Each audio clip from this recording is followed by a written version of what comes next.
How you doing, guys? Welcome back to the channel. So today we're going to be trying to sort out the idle on the Skyline. Right, basically it's a common thing apparently with the Skylines, is like when you come into traffic lights to stop, you dip the clutch and the idle will go down and like almost stall but then catch itself.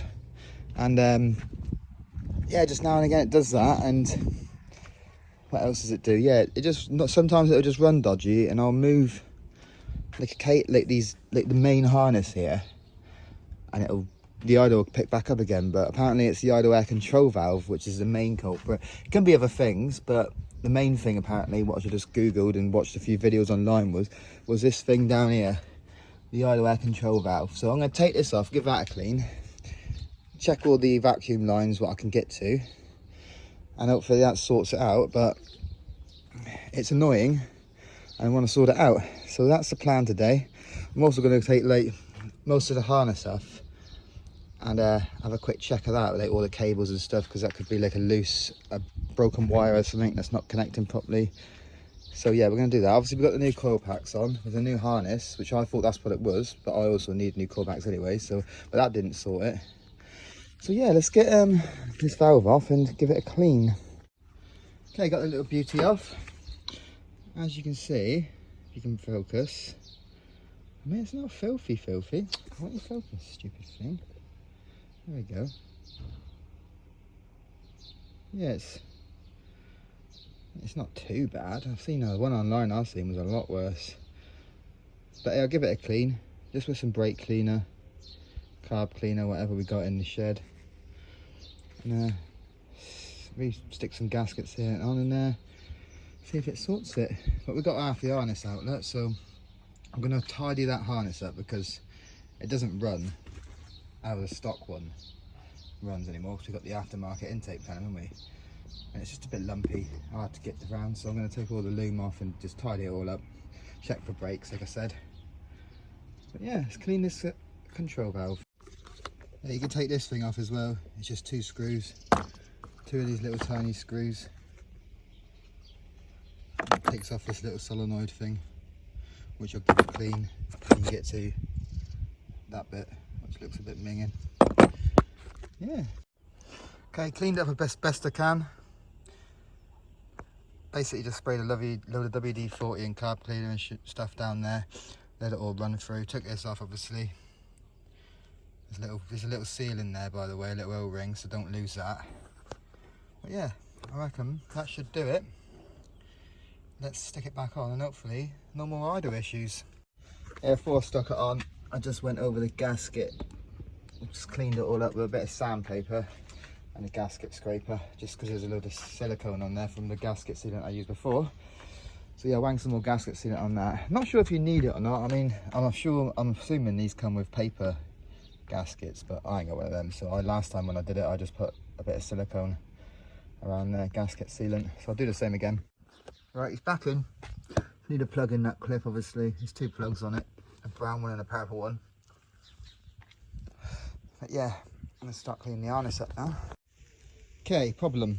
It's not too bad of a problem. I don't know whether I did it pulling it out, but this is for the idle air control valve. This one and the purple one, which is down here. Obviously, when we fitted the plenum, we had to extend the purple one and the brown one. And I don't know whether it's disconnected when it's been in the car, and that's why it's been handling funny. It wasn't even need cleaning, but it's handy to do anyway. Or it's when I've pulled it out because I'm a bit of an animal.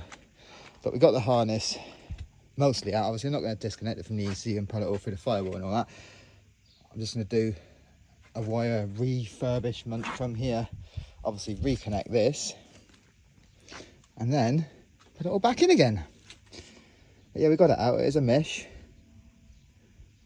but I completed it. Alright, we crimped on some wire connectors. They're not the best. They're too big for this wires, but that's about the extent of my wiring kit. So we need to go and get some better ones really. But I can get to that when it's on the car anyway. So if it don't work, we know what it is. Obviously I need to connect it to this, which I'll do. And then start de-looming. Right, we have stripped it. It looks pretty decent. I've not done a full check through yet, but yeah, I've exposed all the wires basically all the way down. Look at all this crap I took off. I'm going to put like this Loom back on, so that's fine. re-tape it all, because all the tapes are all crusty and all that. But yeah, all I find so far that isn't look very standard is that, which I'm not really sure what that's for, but that's decent. I mean, it's not loose, so that's what I need to check. Yeah, and go around and check every wire, which is boring stuff. I'm not record that. And then once I've checked everything and I'm happy with it, and I'm peace of mind, it is one of these things. Tape it all back up, re-loom it. I could do with getting some of that like fabric-y tape really, rather than electrical tape, because it's crap. It dries out and then goes all crispy and snaps, but I haven't got any, so I'll just electrical tape it. Maybe I'll do like a few wraps of electrical tape, put it all back in, and then re-loom it with that fabric tape stuff later. But yeah, I have to cover the wires up with at least something, so they don't want to melt in, do we? But yeah, let's have a little go. Right, half a roll of electrical tape later, we have a nice wrapped up harness. Nice and clean looking. I know I said I was going to just do a few bits and then put that fabric tape on, but we ain't got that fabric tape now, so this will have to do. We can always go over the top of it with that stuff. But yeah, it all looks nice and clean, simple, and it's a lot more flexible than all this crap on it. I might put that plastic tube on. I mean, I don't really see, it's not really heat proof or anything, so it's not really going to do anything. But yeah, I might stick it on and then reconnect it all. Yeah, I chucked them across the back bit here, look. Makes it just look a bit cleaner, I suppose, doesn't it? No. Yeah, handsome. Right, he's all plumbed back in. Harness going straight across the top there, away from the engine. Just down the side underneath the plenum there. All plugged back into the cam and all that stuff. The cast, whatever you want to call it. Yeah, I think that's everything in. Looks a lot nicer, easier, and I can also get some more oil filter a lot easier, which was, this harness was always kind of in the way with that metal, with those metal clips on it, and I can just move it around here. I might just cable tie it up here somewhere, but let's see if it works first. Okay. Right, can I take the wire and harness out of a car, play with it, clean an idle air control valve, and the car still works. It's cold because I haven't started it today. Come on, baby.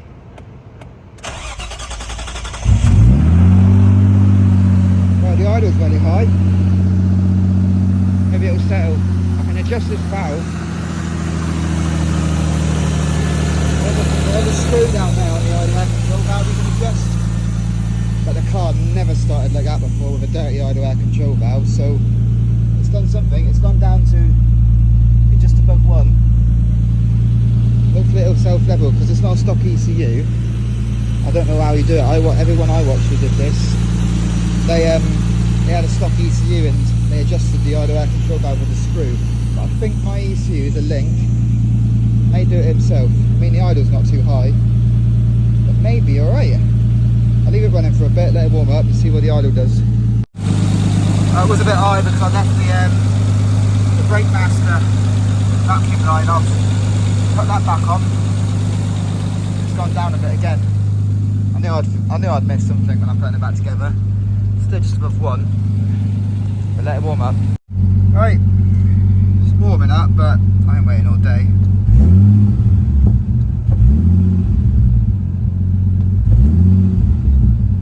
Seems alright to me. Sometimes you do that and it just go right down to the below 5. Obviously the true test is go for a drive.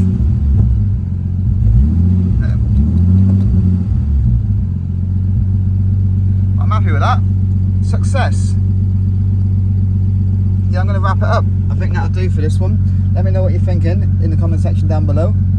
Like and subscribe to the channel if you haven't done so already, and I shall catch you in the next one, guys. We'll be fixing some end cables probably. Take it easy.